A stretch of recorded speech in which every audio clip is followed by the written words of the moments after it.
ഇത് സമൂഹത്തിന്റെ വിശ്വാസം, എന്റെ വിശ്വാസമല്ല. ഏറ്റവും അധികം അപവാദത്തിന് വിധേയനായ, അപവാദം ചെയ്തു എന്ന് സമൂഹം വിശ്വസിക്കുന്ന പണ്ഡിതനാരാ? പറയും. ഇത് ജനങ്ങളെ വിശ്വാസ, ഇസ്മായിൽ സഖാഫിന്റെ വിശ്വാസമല്ല. ഏറ്റവും അധികം സാമ്പത്തിക ക്രമക്കേട് കാട്ടി എന്ന് സമൂഹം ആരോപണം ഉന്നയിച്ച പണ്ഡിതനാരാണ്? പറയൂ. കാന്തപുരം പി. അബൂബക്കർ മുസ്ലിയാർ. നിഷേധിക്കാൻ പറ്റുമോ? ഇത് സമൂഹത്തിന്റെ വികാരമാണ്, ജനങ്ങളെ വികാരമാണ്, ഇസ്മായിലിന്റെ വികാരമല്ല. ഇതിൽ ഞാൻ നിങ്ങളുടെ പിന്നിലാണ്. കാരണം നിങ്ങളൊക്കെ വളരെ ചെറുപ്പത്തിലായ മോശക്കാരനെ മനസ്സിലാക്കി. ഞാൻ വളരെ വൈകി. നിങ്ങൾ വിശ്വസിച്ചതിലേക്ക് ഞാൻ എത്തി എന്നതല്ലേ ശരി? ഞാൻ നിങ്ങളെ വിശ്വസിപ്പിച്ചു എന്നതാണോ? ആണോ? എന്നിട്ട് ഇവര് പറയുന്നത് ഞാനും അസദ് സഖാഫി പ്രസംഗിച്ചിട്ട് ഇവരൊക്കെ എപിക്കെതിരാക്കി. അങ്ങനെയല്ല കുട്ടികളെ സംഭവിച്ചത്. അപ്പൊ അയാള് കളവ് പറയുന്ന ആളാണ്, ഫാസിഖാണ്. അതുകൊണ്ട് അയാൾ തുടരാൻ പാടില്ല എന്ന്, കാന്തപുരത്തെ തുടരാൻ പാടില്ല എന്ന് ഫത്വ കൊടുക്കുകയാണ്. അപ്പൊ സുഹൃത്തുക്കൾ, ഇവർ അങ്ങോട്ടും ഇങ്ങോട്ടും കാഫറാക്കുകയും അങ്ങോട്ടും ഇങ്ങോട്ടും തുടരാൻ നിസ്കരിക്കാൻ പാടില്ല എന്ന് പറയുന്ന കൂട്ടര് പിന്നെ ഞങ്ങളെ പറ്റി പറയുന്നതിൽ വല്ല അത്ഭുതമുണ്ടോ? ഞങ്ങളെ സംബന്ധിച്ചിടത്തോളം ഞങ്ങൾ ചോദിക്കുന്നത്, ഞങ്ങൾ മുബ്തദിആണ്, കാഫറാണെന്നൊക്കെ നിങ്ങൾ പറഞ്ഞോളിയും, പക്ഷെ തെളിവ് തരണം. എന്ത് ബിദ്അത്താ ഞങ്ങൾ ചെയ്തത്? അല്ലാഹുവിന്റെ റസൂല് പഠിപ്പിക്കാത്ത, അവിടുത്തെ സ്വഹാബത്ത് കാണിച്ചു തന്നിട്ടില്ലാത്ത എന്തൊരാചാരമാണ്, എന്തൊരനുഷ്ഠാനമാണ് ഞങ്ങൾ ചെയ്തത്? നിങ്ങൾ പറ. ഞങ്ങൾ കിതാബ് കൊണ്ട് തെളിയിക്കുന്നത്, എല്ലാ കാലത്തും ഞങ്ങൾ തെളിയിച്ചിട്ടുണ്ട്. ഞങ്ങളുടെ വിശ്വാസം റസൂലും സ്വഹാബത്തും വിശ്വസിക്കാത്ത എന്ത് വിശ്വാസമാണ് ഞങ്ങൾ കൊണ്ടു നടക്കുന്നത്? പ്രവാചകൻ സല്ലല്ലാഹു അലൈഹി വസല്ലമ അവിടുന്ന് പഠിപ്പിക്കാത്ത എന്തൊരു അഖീദയാണ് ഞങ്ങൾക്കുള്ളത്? നിങ്ങൾ പറ. നിങ്ങൾക്ക് അങ്ങനെ പല അഖീദയുണ്ട്. നിങ്ങൾ അശ്അരി അഖീദ പലതും അല്ലാഹുവിന്റെ റസൂലോ അവിടുത്തെ സഹാബത്തോ കാണിച്ചു തരാത്തതാണ്. ഞങ്ങൾ ഈ സത്യം തുറന്നു പറഞ്ഞതിന്റെ പേരിലാണ് ഞങ്ങൾ സമുദായത്തെ ഭിന്നിപ്പിച്ചു എന്ന് നിങ്ങൾ പറയുന്നത്. 1920 മുമ്പ് എന്തെല്ലാം ഭിന്നിപ്പുണ്ടായിട്ടുണ്ട്? ഞങ്ങൾ ഉണ്ടാക്കിയ ഭിന്നിപ്പാണത്. ത്വരീഖത്തിന്റെ പേരിലുണ്ടായ ഭിന്നിപ്പ് ഞാൻ നേരത്തെ പറഞ്ഞില്ലേ? കൊണ്ടോട്ടി തരീഖത്തും അതുപോലെ തന്നെ പൊന്നാനി തരീഖത്തും. കൊണ്ടോട്ടി തരീഖത്തുകാർ കാഫിറാണെന്ന് പൊന്നാനി തരീഖത്തുകാർ ഫത്വ ഇറക്കിയില്ലേ? പരസ്പരം വിവാഹബന്ധം വേർപെടുത്തിയില്ലേ? ബഹിഷ്കരണം ഉണ്ടായില്ലേ? കൊണ്ടോട്ടിക്കാർ അടുത്ത് തിന്നാൻ പാടില്ലെന്ന് പതി അബ്ദുൽ ഖാദർ മുസ്ലിയാർ ഫത്വ കൊടുത്തില്ലേ? കോഴിക്കോട് വലിയ കാലിയും ചെറിയ കാലിയും തമ്മിലുണ്ടായ തർക്കത്തിന്റെ പേരിൽ തൊട്ടടുത്ത മഹലിൽ പെരുന്നാള്, ഇപ്പുറത്ത് നോമ്പ് ഉണ്ടായില്ലേ? കല്യാണത്തിന് കൂടാത്ത, പരസ്പര അയൽപക്ക ബന്ധം പോലും വിച്ഛേദിച്ച സംഭവങ്ങൾ കോഴിക്കോട്ടെ മുസ്ലിമീങ്ങളുടെ ചരിത്രത്തിൽ 1920 എത്രയോ മുമ്പുണ്ടായിട്ടുണ്ട്. അതൊക്കെ വ്യക്തമായ തെളിവുകളിലൂടെ ഞങ്ങൾ തെളിയിച്ചിട്ടുണ്ട്. ഇപ്പോൾ അൽ ഇസ്ലാഹു മാസികയിൽ വന്നുകൊണ്ടിരിക്കുന്ന കേരള മുസ്ലിം നവോത്ഥാനം പൊളിച്ചെഴുത്തിന്റെ പൊളിച്ചെഴുത്ത് എന്ന ലേഖനം നിങ്ങൾ വായിച്ചാൽ വ്യക്തമായ തെളിവ് കോഴിക്കോട്ടൻ മുസ്ലിങ്ങളുടെ ചരിത്രം എന്ന ഗ്രന്ഥത്തിൽ എടുത്തുദ്ധരിച്ചുകൊണ്ട് നിങ്ങൾക്ക് കാണുവാൻ സാധിക്കും. അപ്പോ മുജാഹിദുകൾ വരുന്നതിന് മുമ്പും ഇവിടെ ഭിന്നിപ്പുണ്ടായിട്ടുണ്ട്. ഞങ്ങൾ ആരെയും ഭിന്നിപ്പിച്ചിട്ടില്ല. ഞങ്ങൾ ഖുർആനും ഹദീസിലും ഉള്ളതുപോലെ പറഞ്ഞു. നിലവിലുള്ള മുസ്ലിം സമുദായത്തിലെ വിശ്വാസാചാരങ്ങളെ, പ്രമാണങ്ങളെ വെളിച്ചത്തിൽ പുനഃപരിശോധിച്ചു. അതിലുള്ളതേത് ഇല്ലാത്തതേത് എന്ന് ജനങ്ങളെ ബോധ്യപ്പെടുത്തി. അപ്പോ ബിദ്അത്തുകൾ കൊണ്ട് ജീവിക്കുന്ന, ശിർക്ക് കൊണ്ട് ജീവിക്കുന്ന, ജാറം കൊണ്ട് ജീവിക്കുന്ന ചില ആളുകൾ സമുദായത്തെ ഭിന്നിപ്പിക്കലായി അത് ചിത്രീകരിച്ചു. ഞങ്ങളെ കുറിച്ചില്ലാത്ത ആക്ഷേപങ്ങൾ പറഞ്ഞു, പരത്തി. പക്ഷെ ഞങ്ങൾ ഒരുപാട് സ്ഥലങ്ങളിൽ ഇന്ത്യ രാജ്യത്ത് നിലനിൽക്കുന്ന പ്രബോധന സ്വാതന്ത്ര്യം അത് ശരിക്കും ഉപയോഗപ്പെടുത്തിക്കൊണ്ട് ഞങ്ങൾ ആദർശം ഞങ്ങൾ പ്രചരിപ്പിച്ചപ്പോൾ ആളുകൾക്ക് കാര്യം മനസ്സിലായി. മുജാഹിദുകളെ പ്രസംഗം കേൾക്കാൻ പോകരുത്, അവർ പറയുന്നത് കേൾക്കരുത്, അവരെ പുസ്തകം വായിക്കരുത് എന്നൊക്കെ പറഞ്ഞ് മുടക്കി നിർത്തിയിട്ടും ഒരുപാട് ആളുകൾ എന്താണ് ഇതിലുള്ളതെന്ന് കേൾക്കാൻ വന്നു.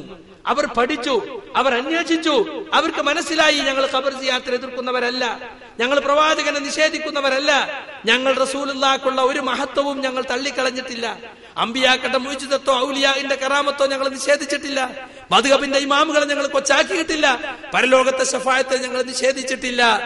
ഇതെല്ലാം ആളുകൾക്ക് ബോധ്യമായി. അപ്പോൾ ആളുകൾ മുജാഹിദ് പ്രസ്ഥാനത്തിലേക്ക് വന്നു. ഒരുപാട് എതിർപ്പുകൾ ഉണ്ടായി. ആ എതിർപ്പുകളൊക്കെ, പ്രയാസങ്ങളൊക്കെ സഹിച്ചുകൊണ്ട് അവർ ആദർശത്തിൽ നിൽക്കുന്ന എന്തുകൊണ്ടാണ്? പരലോകത്ത് രക്ഷ കിട്ടുമെന്നതുകൊണ്ടാണ്. പരലോകത്ത് രക്ഷപ്പെടാൻ വേണ്ടി മാത്രമാണ്. മുജാഹിദ് പ്രവർത്തകർക്ക്, മുജാഹിദ് പ്രാസംഗികർക്കും ജനങ്ങളോട് പറയാനുള്ള ഇതാണ്: നിങ്ങൾ ഈ പ്രസ്ഥാനത്തിന്റെ മെമ്പർഷിപ്പ് എടുത്ത് ഞങ്ങളെ സഹായിച്ച് ഞങ്ങളെ സംഘടന ശക്തിപ്പെടുത്തണമെന്ന് ഒരു കാലത്തും ഞങ്ങൾ പറഞ്ഞിട്ടില്ല. ഞങ്ങൾ പറയുന്നത് നിങ്ങളുടെ വീട്ടിൽ നിന്ന്, നിങ്ങളുടെ ജീവിതത്തിൽ നിന്ന് ശിർക്ക്, ബിദ്അത്ത്, ഖുറാഫാത്തുകൾ നിങ്ങൾ ഒഴിവാക്കണം. എന്നിട്ട് നിങ്ങൾ എന്തു വേണം? യഥാർത്ഥ തൗഹീദ് അത് നിങ്ങൾ ഉൾക്കൊള്ളണം. ലാ ഇലാഹ ഇല്ലല്ലാഹ് എന്ന തൗഹീദിന്റെ കലിമത്തിന്റെ താല്പര്യമെന്തോ അതെങ്ങനെയാണ് റസൂലും സഹാബത്തും മനസ്സിലാക്കിയത്, അതുപോലെ നിങ്ങൾ മനസ്സിലാക്കണം. റസൂൽ കരീം സല്ലല്ലാഹു അലൈഹി വസല്ലം തന്റെ മുമ്പ് കഴിഞ്ഞു പോയ ഒരു നബിയോടും ദുആ ചെയ്തിട്ടില്ല. അതുപോലെ നമ്മളും അള്ളാഹുവോട് മാത്രം ദുആ ചെയ്യണം. അതാണ് ഞങ്ങൾ പറയുന്നത്. നമ്മുടെ നേർച്ച വഴിപാടുകൾ അള്ളാഹുവിന് വേണ്ടി മാത്രമായിരിക്കണം. ഐക്കല്ലും മേലസും ഉറുക്കുമൊക്കെ അതെല്ലാം ശിർക്കിന്റെ ചികിത്സകളാണെന്ന് ഇസ്ലാം പഠിപ്പിച്ചതാണ്. മരുന്നും മന്ത്രവും അള്ളാഹു നിശ്ചയിച്ച കാരണങ്ങളാണ്. പക്ഷെ ഏലസും ഉറുക്കും അള്ളാഹുവോ റസൂലോ നിശ്ചയിച്ചതല്ല. ഏലസ് കെട്ടി വന്ന ആൾക്ക് കൈ കൊടുത്ത് ബയ്യത്ത് വാങ്ങാൻ പ്രവാചകൻ സല്ലല്ലാഹു അലൈഹി വസല്ലം മടി കാണിച്ചു. 10 ആളുകൾ വന്ന് 9 ആൾക്കും കയ്യിൽ അനുസരണ പ്രതിജ്ഞ വാങ്ങിയ റസൂൽ 10ാമത്തെ കൈവലിച്ചപ്പോൾ ആളുകൾ ചോദിച്ചു, കൂടെയുള്ള സഹാബത്ത് ചോദിച്ചു,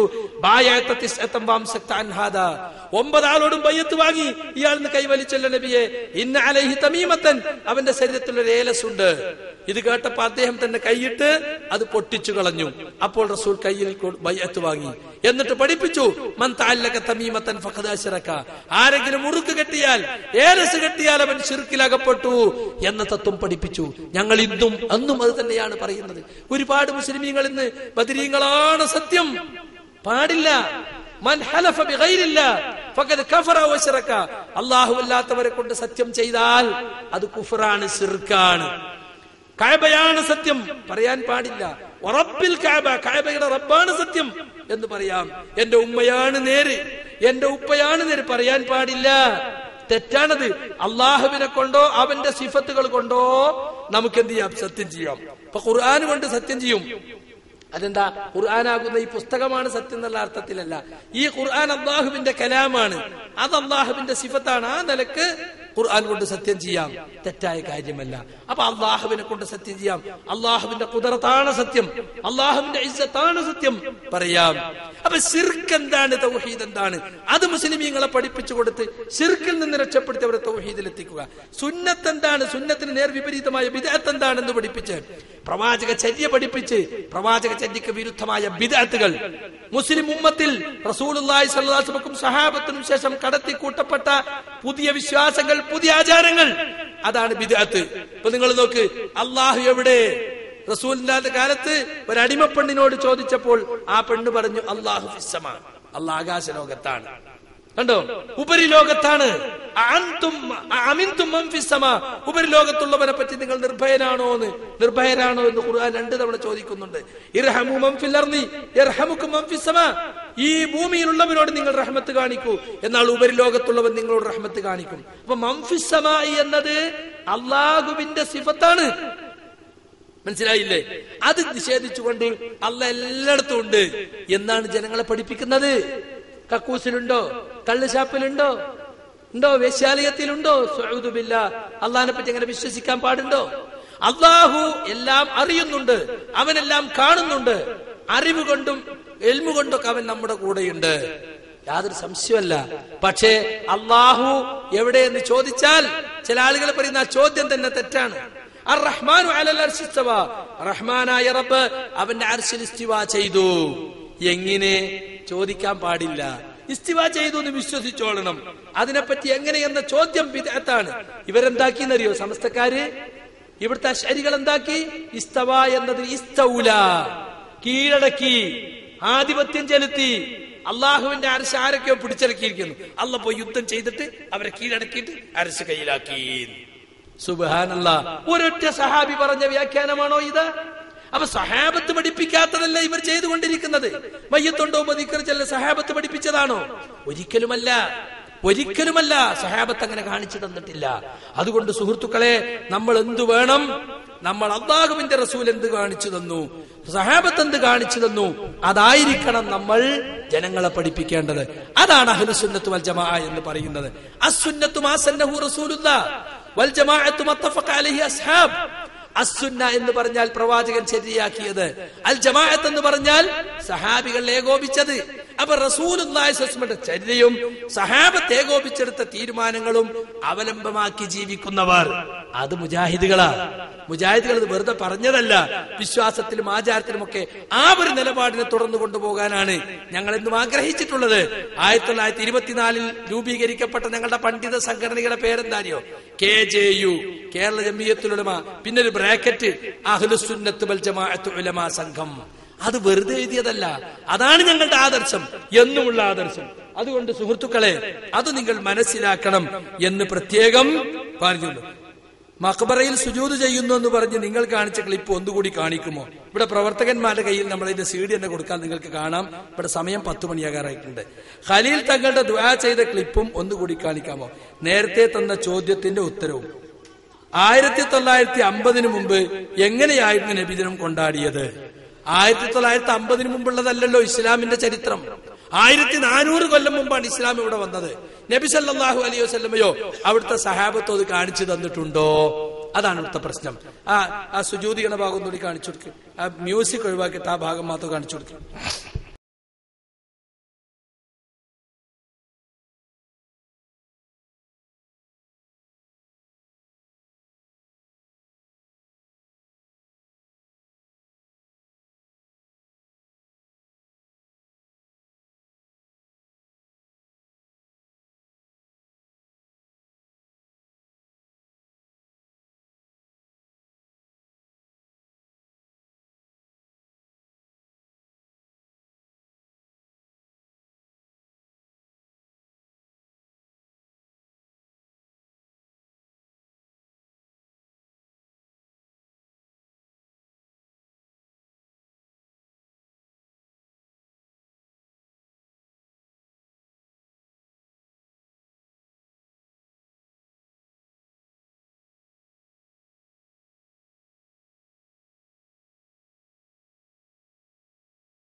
സുജൂദ് ചെയ്യണ വേറെയുണ്ട് കൂട്ടരെ, തവാഫ് ചെയ്യണതുണ്ട്. നിങ്ങള് ഖബർ തവാഫ് ചെയ്യണത്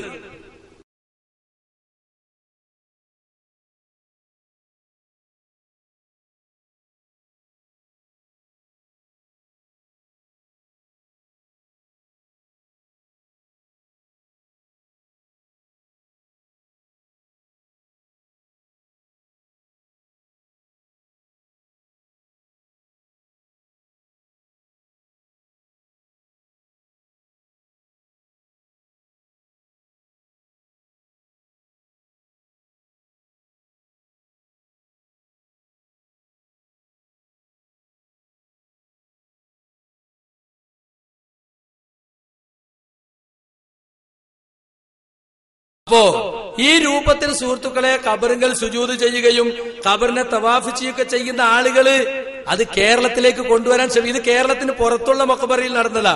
കേരളത്തിലെ ആളുകൾ പോയിട്ട് കേരളത്തിലെ പുറത്തെ മഖബറയിൽ. അതുകൊണ്ട് അല്ലാഹുവല്ലാത്തവരെ വിളിച്ച് പ്രാർത്ഥിക്കുക മാത്രമല്ല, ഖബറുകൾ സുജൂദ് ചെയ്യുന്ന അവസ്ഥ വരെ ഇവിടെ കൊണ്ടുവന്നുകൊണ്ടിരിക്കുകയാണ്. അതിനെക്കുറിച്ചൊക്കെ നിങ്ങൾ പഠിക്കണമെന്നാണ് സഹോദര ബുദ്ധിയ ഉപദേശിക്കാനുള്ളത്. ഞങ്ങൾ ഒരിക്കലും ഇത് ഒരു ശത്രുതയോടെ പറയുന്നതല്ല. വിഷയങ്ങൾ നിങ്ങൾ പഠിക്കുവാനും മനസ്സിലാക്കുവാനും വേണ്ടിയാണ് പറയുന്നത്. നിങ്ങൾ പഠിക്കണം, മനസ്സിലാക്കണമെന്ന് ഓർമ്മപ്പെടുത്തുകയാണ്. ഇത് നമ്മുടെ പരലോകത്തിന്റെ കാര്യമാണ്. നമ്മളെ സംബന്ധിച്ചിടത്തോളം ഞങ്ങളും നിങ്ങളുമൊക്കെ പരലോകത്ത് രക്ഷപ്പെടണമെന്ന് ആഗ്രഹിക്കുന്നവരാണ്. അതിനെന്താണ് ചെയ്യേണ്ടത്?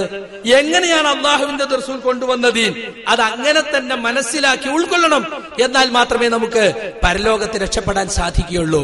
പരലോകത്ത് രക്ഷപ്പെടണമെന്നുണ്ടെങ്കിൽ അള്ളാഹുവിന്റെ ദീൻ കൂട്ടാതെ കുറക്കാതെ ഉൾക്കൊള്ളാൻ നമ്മൾ ശ്രമിക്കണം. അതിനാണ് ഞങ്ങൾ ഈ പ്രസംഗിക്കുന്നത് പോലെ നിങ്ങൾക്കും പ്രസംഗിക്കാം.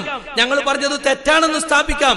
നിങ്ങൾക്ക് ഇന്ത്യ രാജ്യത്തുള്ള പ്രബോധന സ്വാതന്ത്ര്യം ഉപയോഗപ്പെടുത്തി പോലീസിന് പെർമിഷൻ എടുത്ത് നിങ്ങൾക്കും ഇതുപോലെ സംസാരിക്കാം. സക്കരിയ സലാഹിത്ത ക്ലിപ്പ് അത് ശരിയല്ല, അത് തെറ്റാണ് എന്ന് നിങ്ങൾക്ക് സ്ഥാപിക്കാം. യാതൊരു പ്രശ്നമല്ല. അതാണ് ചെയ്യേണ്ടത്. അങ്ങനെ നമുക്ക് ആളുകൾ രണ്ടും കേട്ട് കാര്യങ്ങൾ ഗ്രഹിക്കട്ടെ, ദീനിനെ കുറിച്ച് പഠിക്കട്ടെ. ഇതാണ് ഈ പരിപാടി കൊണ്ടുള്ള ഉദ്ദേശം. അല്ലാഹു സുബ്ഹാനഹു വ തആല നമ്മുടെ ഈ ഒരുമിച്ച് കൂടൽ ഒരു പുണ്യകർമ്മമായി സ്വീകരിക്കുമാറാകട്ടെ. നമുക്ക് പോലീസ് നിശ്ചയിച്ചിട്ടുള്ള ടൈം 10 മണിയാണ്. അതിവിടെ അവസാനിക്കുകയാണ്. അതുകൊണ്ട് ഇനിയും കൂടുതൽ നീട്ടി സംസാരിക്കാൻ ഉദ്ദേശിക്കുന്നില്ല.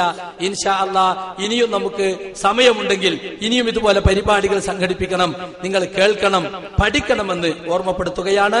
അല്ലാഹുമ്മ അഇസ്സൽ ഇസ്ലാമ വൽ മുസ്ലിമീൻ വഅദിൽ ശിർക വൽ മുശ്രിക്കീൻ അല്ലാഹുമ്മ അൻസുർ മൻ നസറദ്ദീൻ വഖ്ദുൽ മൻ ഖതലൽ ഇസ്ലാം വൽ മുസ്ലിമീൻ റബ്ബനാ ആതിനാ ഫിദ് ദുനിയാ ഹസന വഫിൽ ആഖിറതി ഹസനതൻ വഖിനാ അദാബന്നാർ വസല്ലല്ലാഹു അലാ റസൂലിനൽ മുസ്തഫ മുഹമ്മദിൻ വഅലാ ആലിഹി വസഹാബത്തി അജ്മഈൻ വആഖിർ ദഅവാനാ അനിൽ ഹംദുലില്ലാഹി റബ്ബിൽ ആലമീൻ.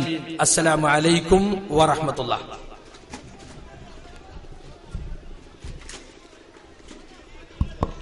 السلام عليكم ورحمة الله وبركاته. بسم الله الرحمن الرحيم. الحمد لله الصلاة والسلام على أشرف رسول الله وعلى آله وأصحابه الفائزين من الله. أما بعد. തൗഹീദ് അജയ്യം അചഞ്ചലം എന്ന വിഷയത്തെ അധികരിച്ചുകൊണ്ട് നമ്മളോട് ഇത്രയും സമയം സംസാരിക്കുകയും തൗഹീദും ഷിർക്കും എന്താണെന്ന് ഖുർആനിന്റെയും സുന്നത്തിന്റെയും അടിസ്ഥാനത്തിൽ വളരെ വ്യക്തമായ രൂപത്തിൽ നമുക്ക് മനസ്സിലാക്കി തരികയും ചെയ്ത ബഹുമാന്യ പണ്ഡിതൻ സക്കരിയ സലാഹിക്ക് ഈ സംഘാടക സമിതിയുടെ പേരിൽ നന്ദി രേഖപ്പെടുത്തുന്നു. അതുപോലെ ഇത്രയും സമയം ക്ഷമയോടുകൂടി ഈ പരിപാടി വീക്ഷിച്ചിരുന്ന മുഴുവൻ ആൾക്കാർക്കും ഈ സംഘാടക സമിതിയുടെ പേരിൽ നന്ദി ആശംസിച്ചുകൊണ്ട് ഈ സ്ഥലം ഞങ്ങൾക്ക് ഈ പരിപാടി വെക്കുവാൻ ഇവിടെ അനുവദിച്ചു തന്ന ബഹുമാനായ വി അബ്ദുള്ള ഹാജിയോട് ഒന്നുകൂടി ഞങ്ങൾക്കുള്ള നന്ദിയും കടപ്പാടും ഓർമ്മിപ്പിക്കുക കൂടി ചെയ്തുകൊണ്ട് ഈ പരിപാടി ഇവിടെ നിർത്തിയതായി അറിയിക്കുന്നു. വആഖിറു ദഅവാനാ അനിൽ ഹംദുലില്ലാഹി റബ്ബിൽ ആലമീൻ. തൗഹീദിലേക്ക് സുന്നത്തിലേക്ക് മുജാഹിദ് ആദർശ സമ്മേളനം 2013 ജനുവരി 24 വ്യാഴം 6:30 കൂത്തുപറമ്പ് ടൗൺ സ്ക്വയറിൽ.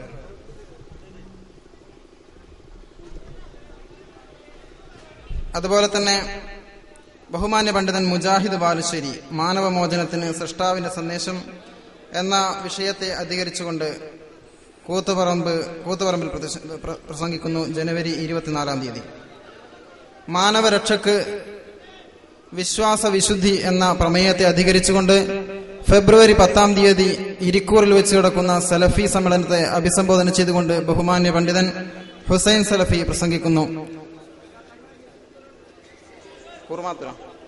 അതുപോലെ തന്നെ നമ്മുടെ അടുത്ത പ്രദേശമായ കുറുമാത്തൂരിൽ ഈ മാസം 19 ബഹുമാന്യ പണ്ഡിതൻ സാജിദ് തിരൂരങ്ങാടി പ്രസംഗിക്കുന്നു.